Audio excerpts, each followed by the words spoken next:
आज की इस क्लास में मुताला करेंगे बच्चों हमारी दरसी किताब जान पहचान के सबक नंबर 19 का, जिसका उन्वान है बहार के दिन। बच्चों, सबक बहार का दिन जो एक नज्म है, इस नज्म को हामिदुल्लाह खां अफसर मेरठी ने लिखा है, जो बहुत मशहूर और मकबूल शायर हैं उर्दू अदब के। और साथ ही मैं आपको बता दूं, ख़ास बात इनके लिए कि आपने बच्चों के लिए अपनी तख्लीक़ें लिखी हैं, आसान ज़ुबान के अंदर साफ ज़ुबान में आप लिखते थे। हम सबक को 2 हिस्सों में बांट चुके हैं।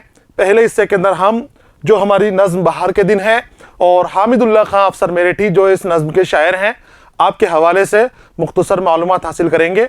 और दूसरे हिस्से के अंदर हम हमारे इस सबक से मुतालिक जो सवालात हैं उनके जवाबात हासिल करेंगे, सवालों की मशक करेंगे। तो हम शुरू करते हैं। सबक का पहला हिस्सा आया है बहार का ज़माना। ये हमारी नज़्म का पहला मिसरा है, पहले शेर का पहला मिसरा है, जिसमें बहार के ज़माने के बारे में बात की गई है। उससे पहले हम हामिदुल्लाह अफसर मेरठी के बारे में मालूमात हासिल करते हैं। बच्चों, हामिदुल्लाह खां अफसर मेरठी का जो पैदाइश हुई थी, विलादत हुई थी, सन 1898 में हुई थी और इनका इंतकाल 1974 के अंदर हुआ था। आपके हामिदुल्लाह खां अफसर मेरठी मेरठ में पैदा हुए। 1930 में मेरठ कॉलेज मेरठ से BA किया, फिर अलीगढ़ मुस्लिम यूनिवर्सिटी में LLB के लिए दाखिल हुए। शुरुआती तालीम आपकी अलीगढ़ और मेरठ के अंदर हुई। मेरठ में ही आप पैदा हुए थे और मेरठ से मंसूब होने की वजह से आपका नाम मेरठी पड़ा। इसी दौरान जुबली कॉलेज लखनऊ में उर्दू के उस्ताद मुकर्रर हुए और तरक्की पाकर वहीं वाइस प्रिंसिपल बनाए गए। 1950 में वहां से सुबकदोश हुए, उनका इंतकाल लखनऊ में हुआ। 1950 में आप सुबकदोश हुए। सुबकदोश यानी रिटायरमेंट, आप अपने काम से फारिग हो गए, आपका काम पूरा हो गया प्रिंसिपल का। उसके बाद आप अपनी ज़िंदगी के अंदर लखनऊ के अंदर आपका इंतकाल हुआ। आपने बच्चों के लिए इस्माइल मेरठी की तरह छोटी छोटी नज़में लिखी हैं। बच्चे उनकी नज़में दिलचस्पी से पढ़ते हैं और उनकी ज़ुबान सादा और आम फहम है। आम फहम, आम आदमी को समझ में आ जाए, आवाम की समझ में आने लायक ज़बान के अंदर आप शायरी करते थे। उन्होंने बच्चों के लिए 16 किताबें लिखी हैं, जिनसे आसमान का हमसाया, लोहे की चप्पल, दरसी कुतुब, पयाम रूह और नक़दुल अदब बहुत मकबूल किताबें हैं आपकी, जिनके नाम दिए गए हैं यहाँ पर। आपको इनकी किताबों के नाम याद रखने हैं और योम विलादत नाम रखना है। योम विलादत का आपको ख्याल रखना है कि कौन से सन में आपकी पैदाइश हुई थी, और इंतकाल का आपको अपनी नोटबुक के अंदर लिख लेना है सन के इंतकाल कौन से सन में हुआ था। अगर इम्तिहानों में आपसे पूछा जाता है तो फ़ौरन आप इसका जवाब लिख दें। अब हम बच्चों हमारी नज़्म शुरू करेंगे जो हामिदुल्लाह खां अफसर मेरठी की लिखी हुई है। और जैसा कि अभी आपको बताया कि अफसर मेरठी बच्चों के शायर हैं, बच्चों के लिए नज़में लिखते थे और आम ज़ुबान के अंदर, सादा ज़ुबान के अंदर आप नज़में लिखते थे। नज़्म बहार का ज़माना आपने लिखी है बच्चों के लिए। बहार, बच्चों, बहार का मतलब ये होता है बसंत का जो मौसम होता है उसे उर्दू के अंदर बहार कहा जाता है। बहार के मौसम के अंदर फूल खिल जाते हैं, बारिश, हल्की हल्की बारिश होने लगती है। ये मौसम आता है, सर्दियां जाती रहती हैं और गर्मियां आती रहती हैं। सर्दियां और गर्मियों के जो जोड़ने वाले दिन हैं ये बहार के दिन कहलाते हैं।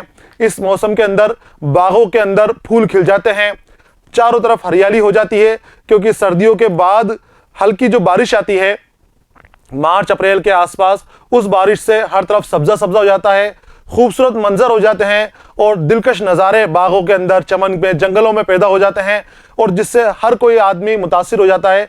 हर कोई शख्स उसमें गर्क होने के लिए, उसमें डूबने के लिए मदहोशी से तारी हो जाती है। तो बहार का मौसम बहुत खूबसूरत मौसम होता है, बहुत खूबसूरत ज़माना होता है, जिसके ऊपर बहुत सारे शायरों ने अलग अलग अंदाज में, मुख्तलिफ अंदाज में शायरी की है। तो हामिदुल्लाह खां अफसर मेरठी ने भी बहार के दिनों के ऊपर शायरी की है, ये नज़्म लिखी है ताकि आपको बहार के दिनों में क्या होता है, जो आप देखते हो उसको आप महसूस कर सको। जो आपके आसपास होता है वही चीज़ें हामिदुल्लाह खां अफसर मेरठी ने आपकी नज़्म के अंदर शामिल की हैं। तो हम शुरू करते हैं। आपको पूरे ध्यान से करना है। पहले बुलंद ख्वानी करेंगे हम इसकी, और उसके बाद तशरीह करेंगे, अलग अलग बंद की हवाला करेंगे, और फिर सारे अलग अलग जो शेर होंगे इनको लेंगे और इनकी तशरीह करके दोबारा से समझने की कोशिश करेंगे। एक बार मोटे मोटे तौर पर मैं आपको समझाऊंगा, समझते हुए चलना है। और अगर कुछ आपको मुश्किल आती है, इसके अंदर कोई चीज़ समझ में नहीं आती, तो उसको अंडरलाइन कर लेना है। और आगे जब तशरीह आएगी उससे उसको और वजाहत हो जाएगी और अच्छे तरीके से आपको समझ में आ जाएगा। शुरू करते हैं हम। आया है बहार का जमाना, कलियों के निखार का जमाना। क्या कह रहे हैं अफसर मेरे? ठीक, आया है बहार का जमाना। बहार के मौसम के बारे में बात कर रहे हैं कि बहार का मौसम आ गया है और बहार का जमाना आ गया है, और इस मौसम के ऊपर कलियों के ऊपर निखार आ जाता है।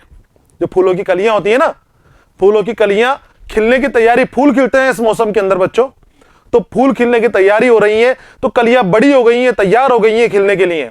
कलियों पे निखार का जमाना, कलियों के ऊपर निखार का जमाना आ गया है। कलियां क्या क्या चटक रही हैं, सारी रविशें महक रही हैं।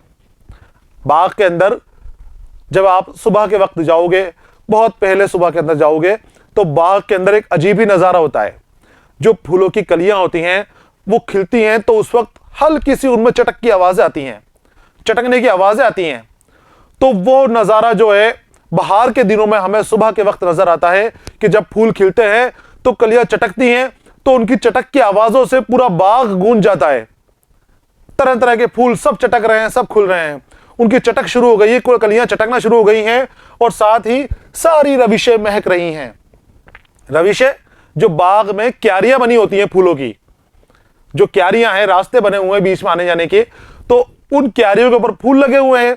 अब जब कलियां चटक चटक कर खुल रही हैं, तो उन चटकने के बाद, कलियों के चटकने के बाद फूल खिल रहे हैं और फूलों से खुशबुएं निकल रही हैं, और खुशबू से पूरा बाग महक रहा है, रविशें महक रही हैं। रविशें, बाग के अंदर की क्यारियां महक रही हैं, बाग महक रहा है, चमन पूरा का पूरा उन फूलों की खुशबुओं से महक रहा है, कलियां चटक चटक कर खुल रही हैं। आगे आते हैं। हल्की हल्की ये उनकी खुशबू फैली हुई है चमन में हर सू। हल्की हल्की ये उनकी खुशबू फैली हुई है चमन में हर सू। सू तरफ, चारों तरफ, हर सू। बच्चों यहां पर देखो, खुशबू, हर सू, दोनों एक जैसे हैं, दोनों बिल्कुल एक जैसे हैं। आवाज अलग है, शक्ल अलग है, लेकिन ऐसा लग रहा है कि जैसे एक ही चीज को तोड़कर दो चीजें ये यहां पर बना दी गई हैं। ऐसे ही देखो, चटक रही हैं, महक रही हैं, चटक महक एक जैसे हैं। बच्चों नज्म के अंदर वजन के लिए, वजन के लिहाज से कुछ अल्फाज को एक जैसे अंदाज में लिखना पड़ता है। उन अल्फाज को हम काफिया कहते हैं। क्या कहते हैं? काफिया, जो वजन संभालते हैं शेर के अंदर और अशार को अच्छा करते हैं, खूबसूरत करते हैं, और हर अशार के दोनों मिसरे हम काफिया होते हैं। हर शेर के दोनों मिसरे क्या होते हैं? हम काफिया, यानी एक जैसे काफिया वाले। देखो, आया है बहार का जमाना, कलियों के निखार का जमाना। बहार, निखार, बहार एक काफिया है और निखार उसका हम काफिया है। ये दोनों हम काफिया हैं, एक दूसरे के जैसे दिखने वाले। नज्म के अंदर, गजल के अंदर, या हम नज्म गोई करते हैं तो दो चीजें होती हैं बच्चों। एक तो होता है काफिया और दूसरा होता है रदीफ। काफिया नज्म के लिए जरूरी है, बगैर काफिया के भी नज्म कही जाती है और बगैर रदीफ के भी नज्म कही जाती है, लेकिन ज्यादा खूबसूरती या जो हमारे यहां पर निसाब में दी गई है, इसमें कुछ जगहों पर रदीफ भी है और कई जगहों पर काफिया भी है। तो काफिया देखिए आप कि बहार और निखार ये दोनों हम काफिया हैं, और का जमाना ये दोनों रदीफ है। आपको ये याद रखना है कि जब एक ही चीज वैसे के वैसे ही रिपीट हो अपनी उसी शक्ल के अंदर, उसी आवाज के अंदर, तो वो हो जाएगा रदीफ। और एक चीज दोबारा रिपीट हो रही है लेकिन आवाज तो वो आ रही है, लेकिन उसकी शक्ल चेंज हो गई, दो अल्फाज हैं और दोनों एक जैसे दिखने वाले अल्फाज हैं, वो काफिया हैं। जैसे बहार, निखार, चटक, महक, खुशबू, हरसू, प्यारे, सारे, ये सब क्या है? हम काफिया हैं। हम काफिया आपको याद रखना है कि काफिया किसे कहते हैं और हम काफिया अल्फाज कौन से होते हैं। अगर मैं आपसे कहूं कि सुर्खी का हम काफिया अल्फाज बताइए तो क्या होगा? प्यारी, सुर्खी का प्यारी। और हुआ का लिया, लदा हुआ, बना लिया। तो हम काफिया और हम रदीफ आपको याद रखना है। अगर मिस्र के दोनों शहर के अंदर रदीफ है, दोनों अशार के अंदर रदीफ है, तो वो रदीफ हम रदीफ कहलाएंगे। और अगर दोनों काफिया एक जैसे हैं, दोनों काफिया एक जैसे ही होंगे, वो हम काफिया कहलाएंगे। आगे आते हैं, देखिए आप, हल्की हल्की ये उनकी खुशबू फैली हुई है चमन में हर सू। तो जो कलियां चटक रही हैं, चटक के खिल गई हैं और उनकी खुशबू से बाग की रविशें महक गई हैं। जो क्यारियां हैं उसमें खुशबू हो रही है। अब खुशबू क्यारियां से उठ के कहां जा रही है?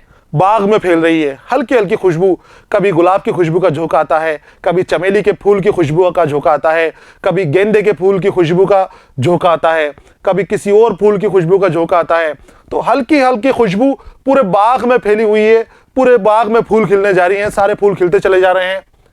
फैली हुई है चमन में हर सू, चमन के अंदर हर तरफ, चारों तरफ, कहीं भी चले जाओ, किसी न किसी फूल की खुशबू आ रही है।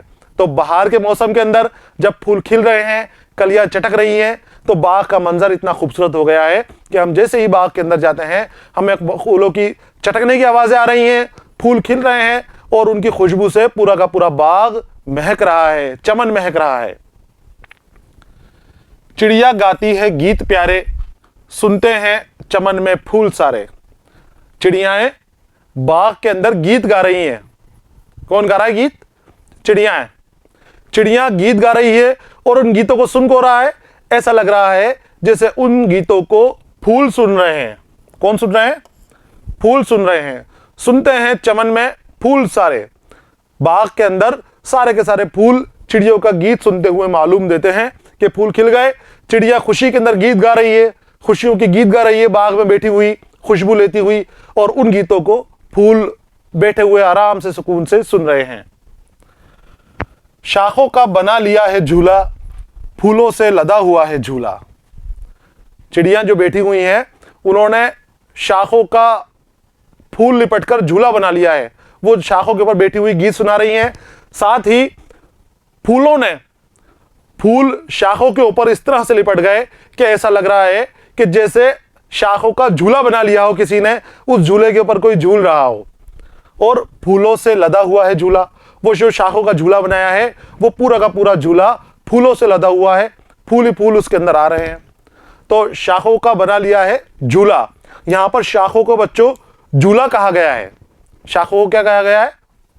झूला। जानते हो ना आप, जो बरसात के मौसम के अंदर पेड़ों के अंदर डालकर और खूब झूलते हैं, जंगलों के अंदर, गांवों के अंदर, और पेड़ों, दरख्तों के ऊपर ये झूले लगाकर उसके ऊपर झूलते हैं। तो बरसात के मौसम के बाद जब बाहर का मौसम आया, सर्दियों के मौसम के बाद जब बाहर का मौसम आया, तो ऐसा लग रहा है कि जैसे वो शाखें जो हैं, दरख्तों की, पेड़ों की जो शाखें हैं, वो शाखें झूला बन गई हैं। शाखों को झूले से तशबीह दी गई है। तशबीह माना बराबरी करना। तशबीह के माने क्या होते हैं बच्चों? बराबरी करना। एक चीज की, किसी खुसूसियत की दूसरी चीज की उस खुसूसियत से बराबरी करना। जैसे आपको मैंने पहले भी बताया था, इतना मीठा जितना शहद, ये आम तो मीठा शहद है, आम इतना मीठा है कि जैसे शहद होता है।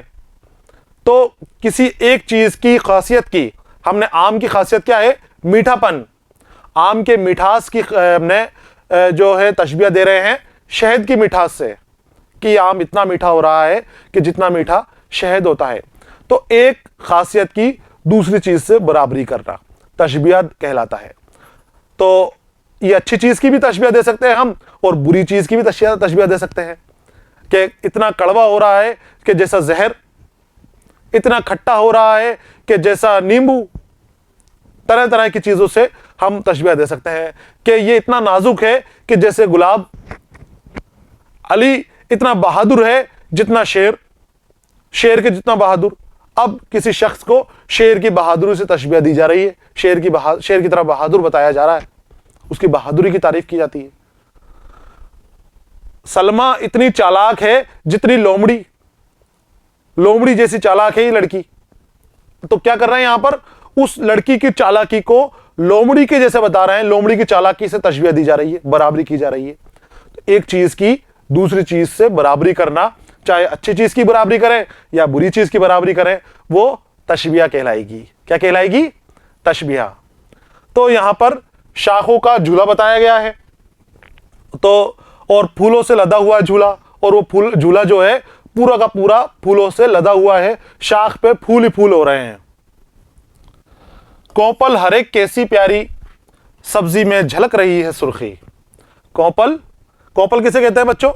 जब दरख्त के अंदर पत्ते आते हैं और पत्तों के बिल्कुल नए सिरे के ऊपर के सिरे के ऊपर नए नए पत्ते आते हैं, बिल्कुल नए पत्ते की शुरुआत होती है, उन नए पत्तों को कोपल कहा जाता है। बिल्कुल कच्चे पत्ते होते हैं जहां से पत्ते की शुरुआत हो रही है।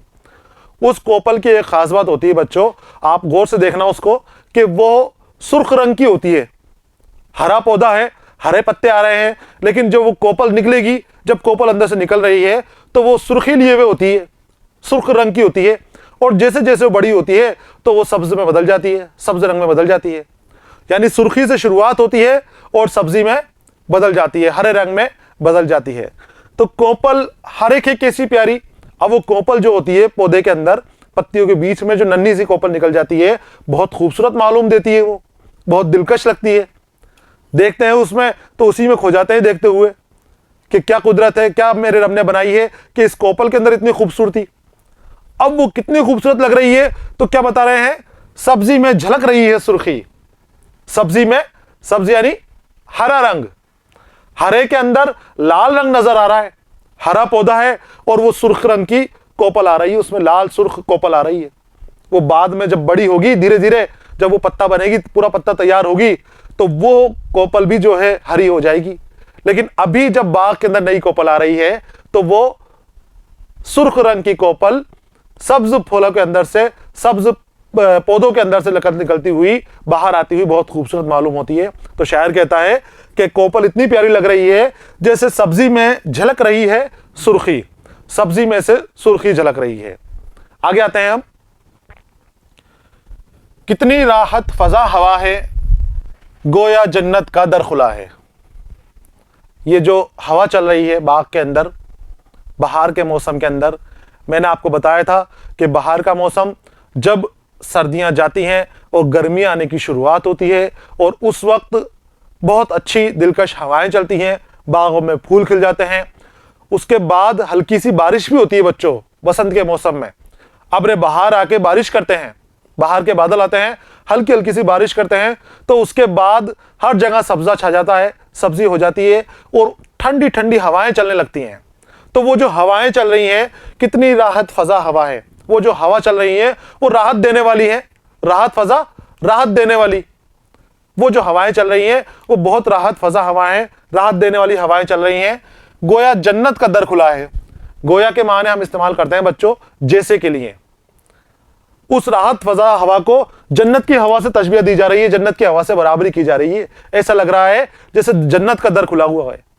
आम मकौला भी है, कभी जब हमें बहुत अच्छी हवा चलती है गर्मियों के अंदर या बरसात के अंदर, जब बहुत ज़्यादा गर्मी सताती है और अचानक कहीं से ठंडी हवा का झोंका आ जाता है, झरोखे के अंदर या बाग में बैठे हुए या घर के अंदर बैठे हुए भी ठंडी हवा चलती है, तो हम कहते हैं देखो जन्नत की हवा चल रही है, जन्नत का दरवाज़ा खुल गया।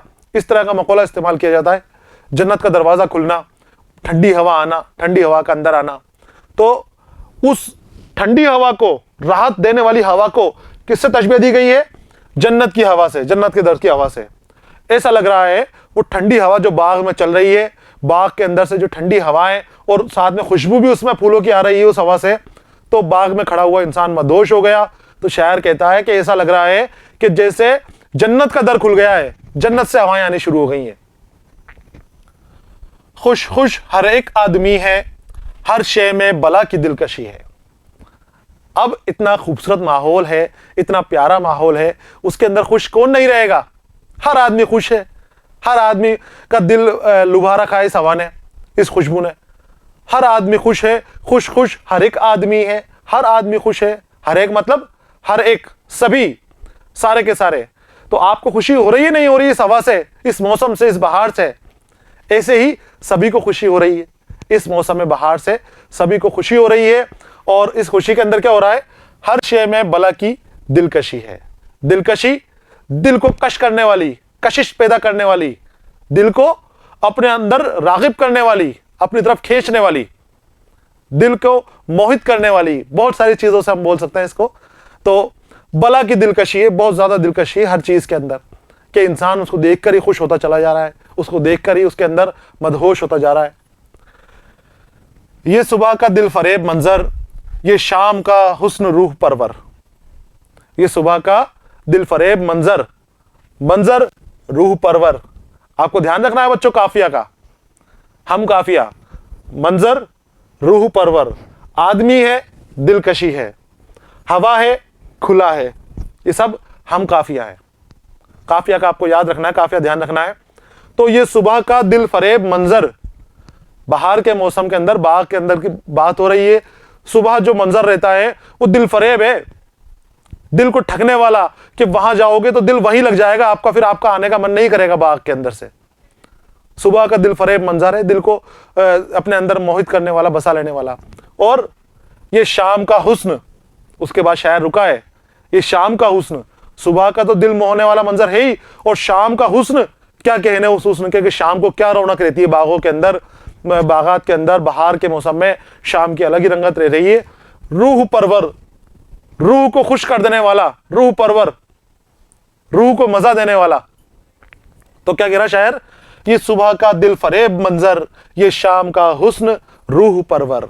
सुबह का दिल फरेब मंजर है, दिल को ठगने वाला मंजर है, दिल को पसंद आने वाला मंजर है, दिलकश मंजर है। और शाम का हुस्न रूह परवर, शाम का हुस्न रूह को खुश कर देता है, इंसान की तबीयत खुश हो जाती है शाम के अंदर। आगे आते हैं हम, ये रात को चांदनी का आलम। हमने सुबह की बात करी कि सुबह हमारा दिल खुश हो जाता है, शाम को रूह खुश हो जाती है, और रात को क्या होता है, रात को जो चांदनी का आलम होता है। तो फिर तो शायर ने कह दिया कि या अल्लाह, अल्लाह रे बेखुदी का आलम, कि अब तो बेखुदी ही हो गई इस मौसम के अंदर, मस्ती के अंदर होते होते, खुद के ऊपर ही काबू नहीं रहा, खुद पे कब्जा नहीं रहा, मदहोश हो रहा है शायर अब, कि अल्लाह रे बेखुदी का आलम, कि ये क्या आलम है, क्या बेखुदी का जज्बा हो रहा है, क्या बेखुदी का माहौल हो रहा है। बाहर के मौसम में इतनी खूबसूरती बच्चों हो जाती है, इस तरह का मौसम बाहर के अंदर हो जाता है। आगे आते हैं, कैसी दिलचस्प चांदनी है। जो चांदनी है रात के वक्त, बहुत दिलचस्प चांदनी है, बहुत खूबसूरत नज़ारे पैदा कर रही है चांदनी। जब फूलों के ऊपर गिर रही है चांद की रोशनी, जब पत्तियों के ऊपर गिर रही है, दरख्तों के ऊपर गिर रही है, तो दरख्त, फूल, पत्तियां बहुत खूबसूरत नजर आते हैं। जो रंगीन फूल हैं उनको आप चांदनी के अंदर देखो, उनका अलग ही नजारे रहेंगे। जो चमेली के फूल होते हैं, चमेली के फूलों के ऊपर जब चांदनी की रोशनी गिरेगी, रात को खिलते हैं चमेली के फूल, समन के फूल जो होते हैं, जब वो खिल रहे हैं, उनके ऊपर चांदनी की रोशनी पड़ रही है, तो वो बहुत दिलचस्प नजारा बन जाता है, बहुत दिलचस्प मंजर बन जाता है। कैसी दिलचस्प चांदनी है। चादर एक नूर की तनी है, और चांदनी जो फैली हुई है, ऐसा लग रहा है जैसे नूर की चादर तनी हुई है। फिर यहां पर तशबीह दी गई है, फैली हुई चांदनी को क्या कहा गया है, नूर की चादर। नूर क्या है, चमक, रोशनी। तो जो नूर की चादर है, रोशनी है, उसको कहा गया है कि नूर की चादर फैली हुई है, रोशनी की चादर फैली हुई है। हर दिल में उमंग किस कदर है, उमंग खुशी। देखिए आप किस कदर आपके दिल के अंदर उमंग है, किस कदर आपके दिल में खुशी है। सब पर ही बहार का असर है, ये सब बहार का तो असर है। जो इतनी खुशियां हो रही हैं, इतना मजा आ रहा है हमने पढ़ने के अंदर भी, इतना मजा आ रहा है हमने सुनने के अंदर भी। तो सोचो बच्चों, जब हम बाग के अंदर जाएंगे, बाहर के मौसम के अंदर, हम अपने दालान के अंदर, खेतों के अंदर, जंगलों के अंदर जाएंगे, तो किस तरह का मौसम हमें वहां पर देखने को मिलेगा। तो आपको बाहर का मौसम देखना है, बाहर के मौसम का लुत्फ आपको कमरे में बंद होकर नहीं लेना है, आपको बाहर जंगलों की तरफ निकलकर, बागात की तरफ निकलकर, और हरी भरी जगहों पर निकलकर आपको इन जंगलों का मजा लेना है, बाहर के दिनों का मजा लेना है। तो बच्चों, यहां पर हमारी ये नज्म मुकम्मल हो गई है। अब इसके बाद हम इसका तशरीह करेंगे और इसके अलग अलग बंद को हम पढ़ने की, समझने की कोशिश करेंगे। देखिए, पहले मैं आपको हवाला करके दिखाया है और उसके बाद उसकी तशरीह की है। अगर आपसे सवाल पूछा जाए, जब आपको नज्म के बंद दिए जाएंगे, अशार दिए जाएंगे, और आपसे कहा जाएगा कि मैं सयाक़ व सबाक, इसका खुलासा कीजिए, तो मैं सयाक़ व सबाक अगर आपसे खुलासा किया जाता है, यह सवाल में आता है मैं हवाला खुलासा कीजिए, तो आपको हवाला देना है और सयाक़ व सबाक बतानी है। यानी उनके नज्म के बारे में बताना है, नज्म किसने लिखी है, शायर के बारे में बताना है, नज्म का नाम बताना है, और मौजू बताना है कि नज्म किस मौजू के ऊपर लिखी गई है। देखिए, आया है बहार का ज़माना, कलियों के निखार का ज़माना, कलियां क्या क्या चटक रही हैं, सारी रविशें महक रही हैं। तो इसका हवाला देखिए, नज़्म बहार के दिन हमारी दरसी किताब जान पहचान से ली गई है, जिसको हामिदुल्लाह अफसर मेरठी ने लिखा है। इस नज़्म में अफसर मेरठी ने बहार के दिनों को खूबसूरती का जिक्र किया है और ये बताया है कि बाग के अंदर बहार के दिनों में कितना हसीन मंजर हो जाता है, कितना खूबसूरत मंजर हो जाता है। बहार के दिनों की बात की है। अब इन अशार का खुलासा कि इन अशार के अंदर क्या कह रहे हैं बच्चों, तो देखिए हम कि इस अशार के अंदर कह रहे हैं कि आया है बहार का ज़माना, कलियों के निखार का ज़माना। बहार का ज़माना आ गया है और कलियों पे निखार का ज़माना आ गया है। कलियां निखर गई हैं, तैयार हो गई हैं। अब कलियां बस वो फूल खिलने की तैयारी के अंदर ही हैं। सुबह वो चटकेंगी और चटक की आवाज़ के साथ ही वो फूलों में बदल जाएंगी। कलियां जब फूलों में बदल जाएंगी तो उनमें से खुशबुएं निकलेंगी और जब वो खुशबू निकलेगी तो पूरे बाग में फैल जाएगी, चमन में हर सू खुशबू फैल जाएगी। आया है बहार का ज़माना, कलियों के निखार का ज़माना, कलियां क्या क्या चटक रही हैं, सारी रविशें महक रही हैं। रविश के माने बच्चों बाग में क्यारियों के दरमियान का रास्ता, क्यारियां। इन अशार में अफसर मेरठी कह रहे हैं कि बहार का मौसम आ गया है और इस मौसम में कलियों के ऊपर निखार आ जाता है। अब कलियां चटक रही हैं और बाग की सारी क्यारियां फूलों की खुशबुओं से महक रही हैं। बहार का मौसम आ गया, कलियां तैयार हो गई चटकने के लिए। अब वो चटकेंगी, निखार आ गया मतलब तैयार हो गई, बड़ी हो गई वो कलियां, फूल बनने की तैयारी में है। अब वो चटकेंगी, सुबह चटक की आवाजें होंगी बाग के अंदर और फूलों की खुशबू महक जाएगी और वो फूलों की खुशबू से हमारी क्यारियां, जो रास्ते हैं बाग के अंदर बने हुए, वो रास्ते महक रहे हैं। हर तरफ चमन के अंदर उनकी खुशबू फैल गई, चारों तरफ फूलों की। आगे आते हैं, हल्की हल्की ये उनकी खुशबू फैली हुई है चमन में हर सू, चिड़िया गाती है गीत प्यारे, सुनते हैं चमन में फूल सारे। जो कलियां चटकी, चटक के फूल बनी, फूल बनने के बाद उनकी खुशबू जो महक रही है, तो बाग में हर सू कलियों की खुशबू, फूलों की खुशबू महक रही है। तरह तरह के फूल खिले हुए हैं, उन सब की खुशबुओं से पूरा बाग महक रहा है। और उस बाग के अंदर चिड़ियाएं बैठी हुई गाना गा रही हैं, चिड़ियाएं गीत सुना रही हैं। और वो गाने कौन सुन रहे हैं? फूल खामोशी से बैठे हुए। ऐसा लगता है कि फूल खामोशी से बैठे हुए उनके गीत सुन रहे हैं। देखिए, इन अशार में शायर कह रहे हैं कि इन कलियों की हल्की हल्की खुशबू बाग में चारों तरफ फैली हुई है, चिड़ियां अपनी मीठी आवाज में गीत सुना रही हैं और ऐसा लग रहा है जैसे फूल चिड़िया के गीत सुन रहे हैं। क्योंकि बाग में जब कलियां खिल रही हैं उस वक्त अमूमन कोई रहता नहीं है, तो खामोशी से बाग खड़ा हुआ है, खुशबू महक रही है। तो शायर उस वक्त का नज़ारा बयान कर रहा है कि ऐसा लग रहा है कि सुनने वाला कोई नहीं है चिड़िया का गान, तो फूल ही बैठे हुए सुन रहे हैं, दरख्त ही बैठे हुए सुन रहे हैं। हर सू मतलब होता है बच्चों चारों तरफ, सू यानी सिमत, तरफ, दिशा। तो हर तरफ, चारों दिशाओं पर, सभी तरफ ये फैली हुई है फूलों की खुशबू। आगे आते हैं हम, शाखों का बना लिया है झूला, फूलों से लदा हुआ है झूला। शाखों का बना लिया है झूला, शाख के ऊपर जो बेल है, पेड़ पौधे हैं, उसके फूल हैं, इस तरह से लगे हुए हैं। ऐसा लग रहा है जैसे झूला बन गया हो, झूला बना हुआ हो। यहां पर शाखों को झूले से बराबरी की गई है, झूले से तशबीह दी गई है और फूलों से लदा हुआ है झूला।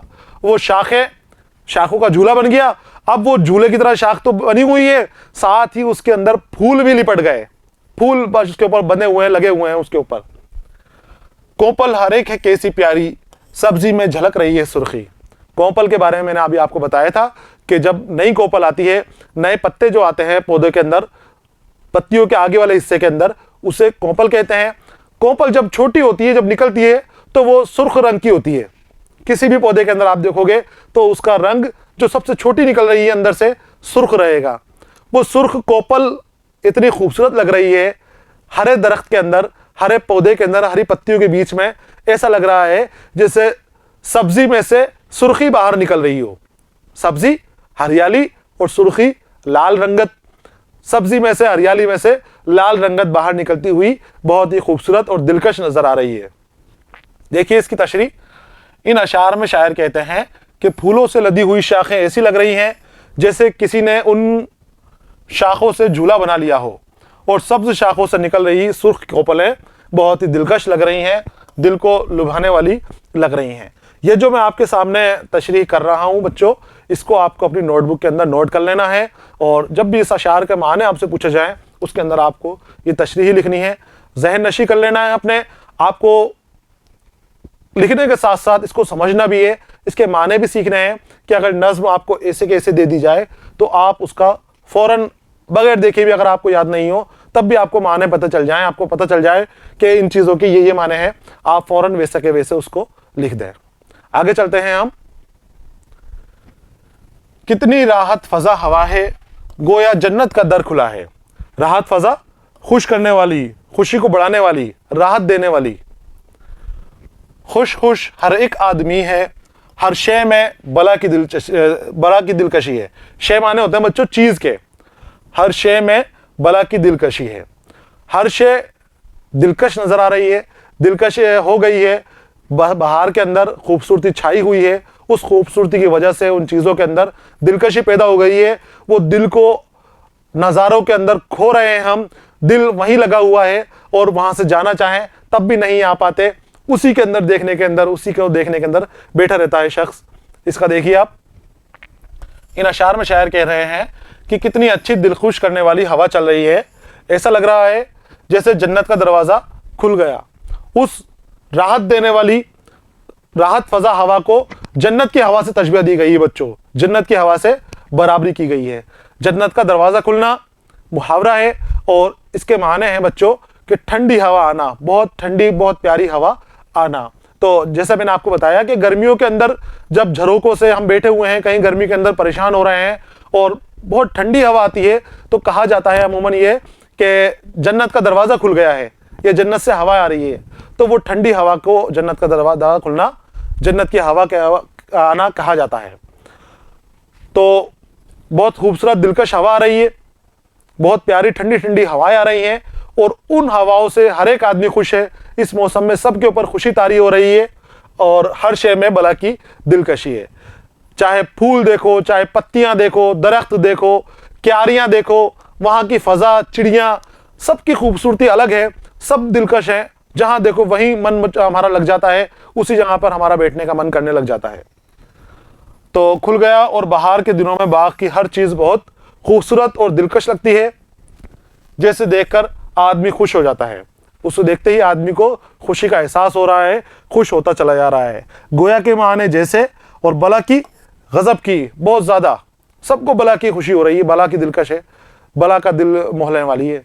आगे आते हैं। ये सुबह का दिल फरेब मंजर, ये शाम का हुस्न रूह परवर। अब अलग अलग वक्त के बारे में बात कर रहे हैं, सुबह से लेके रात तक के बारे में बता दिया। क्या बताया? ये सुबह का दिल फरेब मंजर, सुबह का दिल फरेब मंजर होता है। बाग के अंदर जा रहे हैं हम, कलियां चटक रही हैं, कलियां अपनी आवाजें कर रही हैं, कलियों की चटक के बीच में फूलों की खुशबू आ रही है, फूलों के खिले हुए फूलों के खूबसूरत नज़ारे फैले हुए हैं, चिड़ियां चहचहा रही हैं। तो वो मंजर दिल फरेब है, बहुत अच्छा मंजर है, दिल को ठगने वाला, अपने अंदर मोहने वाला मंजर है कि उसमें जाए इंसान तो उसी के अंदर वो खो जाए। बिल्कुल इस तरह का मंजर सुबह के वक्त हो जाता है। तो सुबह का मंजर तो है ही खुश करने वाला, शाम का हुस्न भी रूह परवर है, रूह परवर, रूह को खुश करने वाला। सुबह का मौसम दिल को खुश कर रहा है, दिल को अच्छा लग रहा है, दिल फरेब है। और शाम का मौसम रूह को खुश कर रहा है। शाम का मौसम जो होता है बहार के दिनों में बाग का, वो और भी अच्छा हो गया। सुबह का तो है ही, और रात का, शाम का और अच्छा हो गया, और रात का उससे भी आगे बढ़ गया। अल्लाह रे रात का आलम, रात का आप देखो कि अल्लाह रे बेखुदी का आलम, ये रात की चांदनी का आलम कैसा हो रहा है कि बेखुदी छा रही है उसके ऊपर, कि अब तो मदहोश हो गए। सुबह का अच्छा है, शाम का और अच्छा, रूह को खुश कर दिया, और अब रात की तो बात ही मत करो कि इतना मंजर हो गया कि अब तो बेखुदी छा रही है हमारे ऊपर इसकी खूबसूरती देख के। उसी के अंदर मदहोश हो गए हैं, नशा सा चढ़ने लगा है कि अब उसके अंदर ही खो जाओ नज़ारों के अंदर। चांदनी का आलम, ये रात की चांदनी का आलम, अल्लाह रे बेखुदी का आलम। आलम मतलब कैफियत, मंजर, और बेखुदी मस्ती, खुद के ऊपर काबू ना रहना। तो इस तरह का मंजर, इस तरह की चीज़ें हमें बहार के मौसम में नज़र आ रही हैं। सुबह का मंजर किस तरह का है, दिलफरेब मंजर हो रहा है। शाम का मंजर जो है हुस्न परवर हो रहा है, जो रूह को खुश कर रहा है, रूह परवर मंजर हो रहा है। और रात के मंजर की तो आप बात ही मत करो कि बेखुदी छा रही है, मदहोश होता जा रहा है इंसान, मस्ती छा रही है उसके ऊपर चांदनी को देखकर। क्योंकि चांदनी, जो चांद की चांदनी होती है, जब रात को बाहर के मौसम में बाग के अंदर फूलों के ऊपर पड़ती है, बाग के ऊपर चांदनी पड़ती है, तो बहुत दिलकश मंजर बन जाता है। सफेद समन के फूल, चमेली के फूल खिले हुए बहुत खूबसूरत मालूम होते हैं। जो सुबह फूल खिले थे गुलाब के, चमेली चंपा वगैरह के, मोगरे के, वो सब फूल अपनी खुशबू महका रहे हैं और साथ में दिलकशी भी पैदा कर रहे हैं। उनको देखने के बाद चांदनी के अंदर इंसान उनमें खोता चला जा रहा है, गर्क होता चला जा रहा है। इसकी तशरीह देखिए आप। इन अशार में शायर कह रहे हैं कि बहार के दिनों में सुबह का मंजर बहुत दिलकश होता है और शाम का हुस्न रूह को खुश करने वाला होता है, और रात को अपनी एक अलग कैफियत होती है और हर तरफ मस्ती छाई रहती है। कि हर मौसम के अपने अलग नज़ारे हैं, हर वक्त के अपने अलग नज़ारे हैं। आप सुबह जाओगे तो आपको अलग तरह का मंजर मिलेगा, आप शाम को देखोगे बाग के अंदर, बाहर के मौसम के अंदर, तो आपको अलग तरह का मंजर दिखेगा। और आप जब रात को देखोगे, चांदनी रात के अंदर देखोगे, तो आपको एक अलग तरह का मंजर बाग के अंदर नजर आएगा। आगे आते हैं हम। कैसी दिलचस्प चांदनी है, चादर एक नूर की तनी है। अब चांदनी के बारे में हम बात कर रहे हैं कि चांदनी बाग के ऊपर फैली हुई है, बाग के ऊपर चारों तरफ चांदनी फैली हुई है। वो फैली हुई चांदनी कैसी लग रही है, जैसे नूर की चादर तनी हुई है। नूर की चादर से तशबीह दी गई है, फैली हुई चांदनी को बराबरी की गई है। तशबीह आपको याद रखना है, नूर की चादर तनी होना, नूर की चादर को किससे तशबीह दी है, चांदनी जो फैली हुई है उसकी बराबरी की गई है, दोनों को एक दूसरे के बराबर कहा गया है। तो यहां पर आपको ध्यान रखना है कि कैसी दिलचस्प चांदनी है, चादर एक नूर की तनी है। नूर चमक होती है, रब की कुदरत की चमक होती है जो चारों तरफ फैली हुई होती है। उस चांदनी को उस नूर से तशबीह दी गई है, नूर से बराबरी की गई है। हर दिल में उमंग किस कदर है, सब पर ही बहार का असर है। और इस मौसम के अंदर हर दिल खुश है, सभी शख्स खुश हैं। और वो खुशी उनकी क्यों है, वो बहार का असर उनकी खुशी के ऊपर है, उनके ऊपर बहार का असर है। बहार की वजह से हर दिल खुश हो रहा है, हर शख्स खुश हो रहा है। तशरीह देखिए इसकी। इन अशार में शायर कह रहे हैं कि बहार के दिनों में रात के वक्त चांदनी ऐसी नजर आती है जैसे नूर की चादर तनी हुई हो, और हर शख्स के दिल में बहार के असरात मौजूद हैं। बहार की वजह से उनके दिलों में खुशियां भरी पड़ी हैं, सब खुश हैं, सबके दिलों के अंदर खुशियां भरी पड़ी हैं। तो बच्चों, ये थे बहार के दिन, बहार का मौसम जिसका हमने मुताला किया, नज़्म का हमने मुताला किया और अलग अलग अशार की हमने तशरीह की। बहार का मौसम वाकई बड़ा दिलचस्प मौसम होता है, दिलकश मौसम होता है। बहुत खूबसूरत नज़ारे बागों के अंदर और जंगलों के अंदर, घरों के आसपास जहाँ हरियाली होती है उस जगह पर बन जाते हैं और बहुत दिलफरेब मंजर पैदा हो जाते हैं। बच्चों, सबक का यह हिस्सा मुकम्मल हो गया है। अगले हिस्से के साथ मैं फिर आपके सामने हाजिर रहूंगा। तब तक के लिए इजाजत दीजिए। पढ़ते रहिए, खुश रहिए। अलविदा।